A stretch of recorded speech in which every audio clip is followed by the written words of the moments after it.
Dahil ba kay Sanchay? Huwag ka na magtanong. Basta buo ng pasya ko. Gusto kong umalis bukas. Kuha mo ako ng ticket. Sige. Sasabay na ako papuntang Amerika.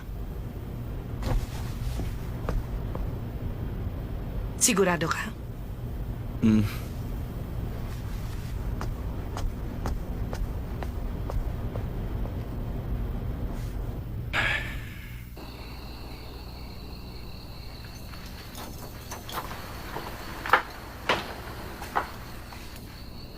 Nandito na ako. Bakit walang ilaw? Ang dilim naman. Ma? Pa? Ano ginagawa niyo rito? Ba't hindi kayo nagluto ng hapunan?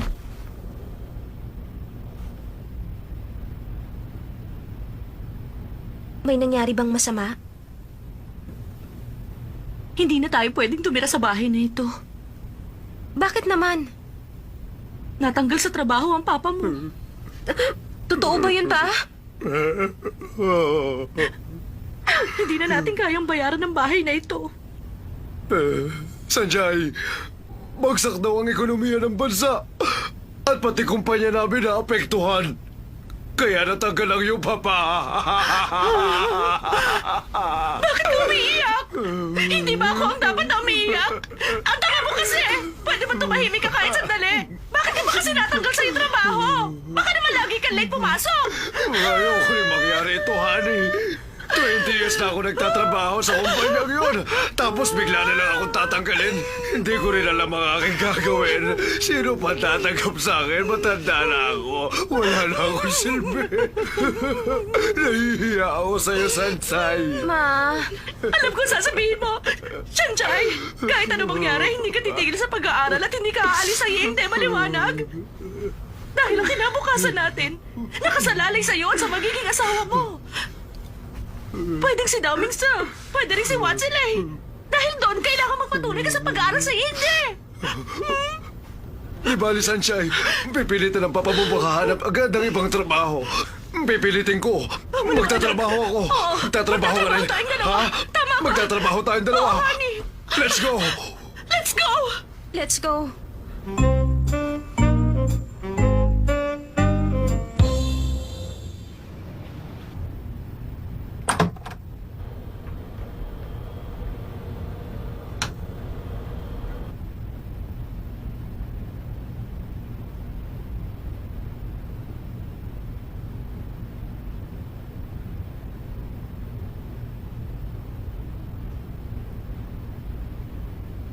Dito ba tayo titira? Oo. Parang lungga. Para ba ito sa tao? Tingnan mo. Isa lang kwarto natin. Paano tayo magkakasyang tatlo dito? Tumahimik ka dyan! Kasalanan mo lahat ito! Ako? Tumahimik ka! Sanchay, ikaw na lang ang pag-asa namin. Alam mo ba ang ibig sabihin, anak? Oo nga, Sanchay. Ikaw ang pag-asa namin. Galingan mo, ha? Pag sinabi ko sa kanilang wala na kami ni Watsilay at malaki ang galit sa akin ni Dao Mingse, magagalit sila. Makapalayasin ako. Anong gagawin ko? Ako ang pag-asa ng pamilya ko. Kailangan ko ng ekstrang trabaho.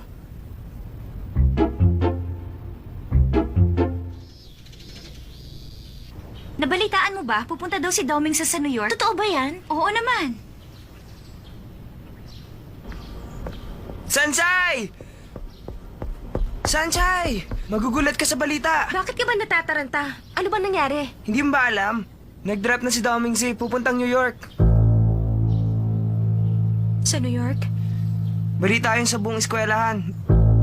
Hindi mo pa ba narinig? Siguro, nagdesisyon siyang umalis para magkasama tayong dalawa. Sanchay! Ase, seryoso ka ba? Hindi ka marunong mag-English tapos pupunta ka ng New York? Kaya nga ako pupunta ron para mag-aral. Pero Ase, hanggang kailan ka doon? Siguro mga 2 taon. Ano? Ha? 2 taon? Bukas na umagang flight ko. Ah, bukas na? Ase. Huwag ka mag-alala. Hindi ikaw ang dahilan ng pag-alis ko. Pinapupunta ako ni Papa. Pag magaling na ako mag-Ingles, babalik ako. Ase, pag-isipan mo muna to.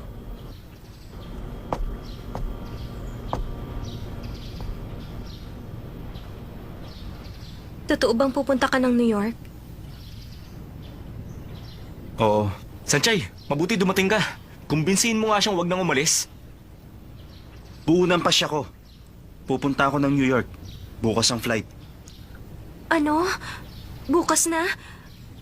Bukas na ang alis mo? Bakit hindi mo sinasabi sa akin? Ang sama mo! Ba't ko sasabihin sa'yo?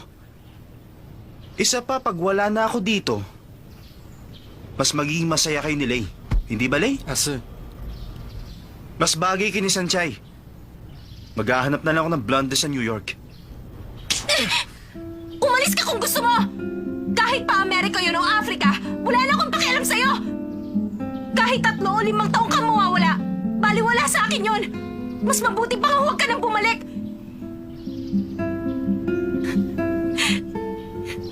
Hindi ako iiyak dahil malungkot ako, kung hindi dahil masaya ako! Masayang masaya!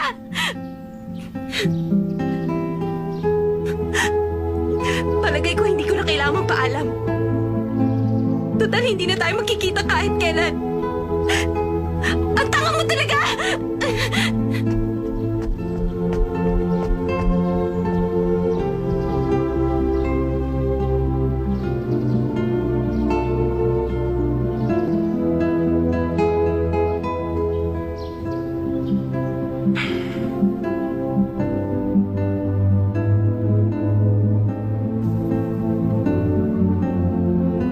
Ang totoo, wala akong karapatang magalit.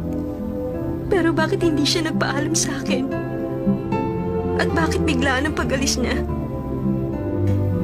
Mas masakit pa ito sa breakup namin ni Watsile. Pero syempre, masakit din yon. Kaya lang nang mangyari yon, wala naman akong pagpipilian. Pero ito, hindi ko inaasahang magagawang umalis ni Azza sa lugar na ito. Binigla niya kaming lahat. Sanchay.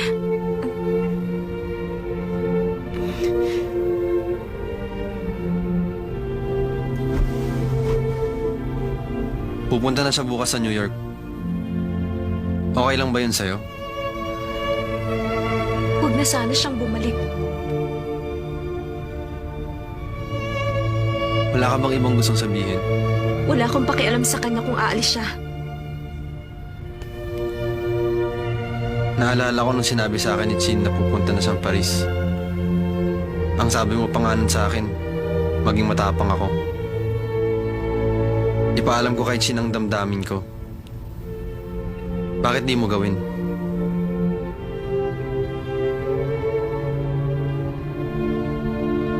Papabayaan mo bang umalis si Ase?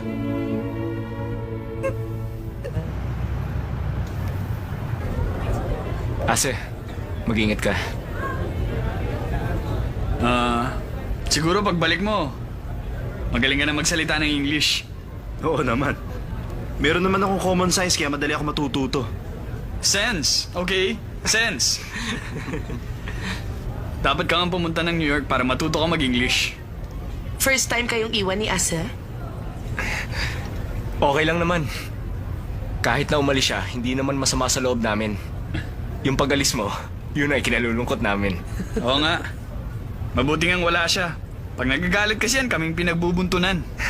Pagdating mo ng New York, kumuha ka ng 3 negro para makabuo ka ng F4. Mas madali maghanap ng 3 kaysa maghanap ng isa. Ako na lang! Sabi ni Daming Si, pwede ako maging F4. Noon yun, na mag-aaway pa kami ni Lay. Hanggang pangarap ka na lang, hindi yun matutupad. Ang F4 ay F4. Walang pwedeng palitan.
umalis na si Doming sa papuntang New York? Mula ngayon wala ng F4. Hindi ko na makikita ang grupo ng mga gwapo. Sayang talaga. Xiaoyu, tumigil ka nga. Kasi naman, naisip ko lang, nakakaingit ang naging relasyon ng dalawa ni Dao Mingse. Anong nakakaingit dun? Wala na siya. Umalis siya kasi akala niya may relasyon kayo ni Watselay. Lumayo siya para lumigaya ka. Nakaka-touch, hindi ba? Xiaoyu, wag mo na ulit siyang babanggitin. Ayoko nang maalala siya. Ang gusto ko lang makatulong sa bahay. Hindi pa kasi nakakahanap ng trabaho si Papa. Kaya medyo mahirap ang buhay namin. Siguro kailangan ko ng isa pang trabaho. Ha? Kailangan mo pa ng isang trabaho? Makakaya mo pa ba yun? Huwag mo masyadong pagurin ng sarili mo, baka magkasakit ka niyan. Pero sabi nga ng marami, isa lang daw ang gamot sa mga broken-hearted, pagtatrabaho ng todo. Siguro broken-hearted ka din. Nagkakamali ka. Hindi ako broken-hearted. Magtrabaho ka na nga. Sabi ni boss, pag naubos ang tinda natin, may bonus daw tayo sa katapusan. Dapat marami tayong maibenta. Teka, Sanchay, saan ka pupunta? Kayo dyan! Bumili kayo ng cake namin! Murang-mura lang! Teka, ano bang ginagawa mo? Oy, mister! O ikaw! Kanina pa ako sumisigaw, bumili ka naman! Sanchay, ano ka ba? Ang bingi naman. Nakakahiya. Buti pa tumulong ka sa akin. Bumili na kayo ng cake! Sanchay, Murang-mura ano ka lang ba? po! Ano ba sinisigaw nyo dyan, mga virgin? Anong ginagawa niyo rito? Tutulungan ka namin. Tutulungan saan? Bago umalis si Ase, pinili niya sa amin na tulungan ka. Ang sweet naman. Biro mo, kahit wala na kayo ni Dao Mingse, naaalala ka pa niya. Xiaoyu, tumigil ka. Wala akong pakialam sa lalaking yun. Tama ang kaibigan mo. Nagmamalasakit pa rin sa'yo si Ase. O paano mga virgins? Total, nandito rin lang kami. Tutulungan na namin kayo.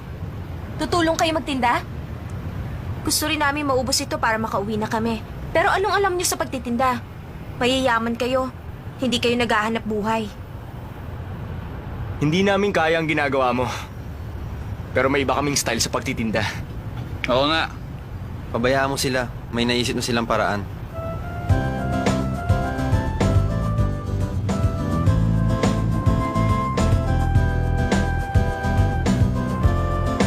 Salamat at binigyan nyo kami ng konting oras. Pila na kayo at magsisimula na tayo. Ako ang magtitinda at ikaw ang halik. Bakit ako? Ikaw na lang. Kung ayaw mo, sila na lang.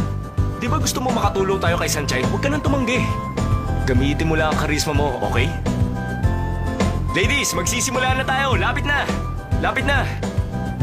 Oh, Sandali lang, may nakakalaban. Isa lang.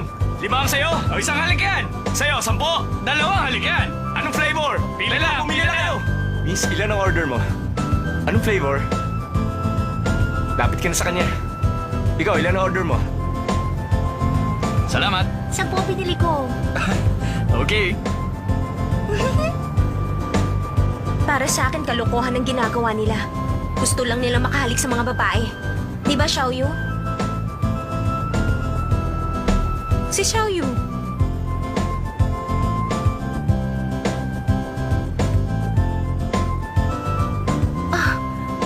Pati siya?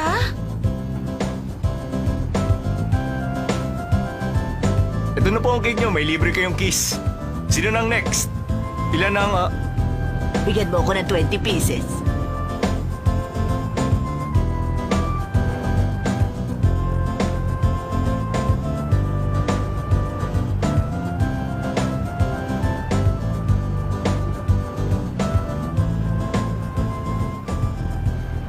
Xiaoyu, bakit mukhang malungkot ka?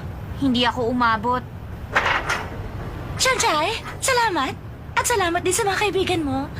Kahit nabagsak ang ekonomiya, marami pa rin bumibili ng cake. Wala pong anuman, trabaho namin yon. Pasensya na kayo, ma'am.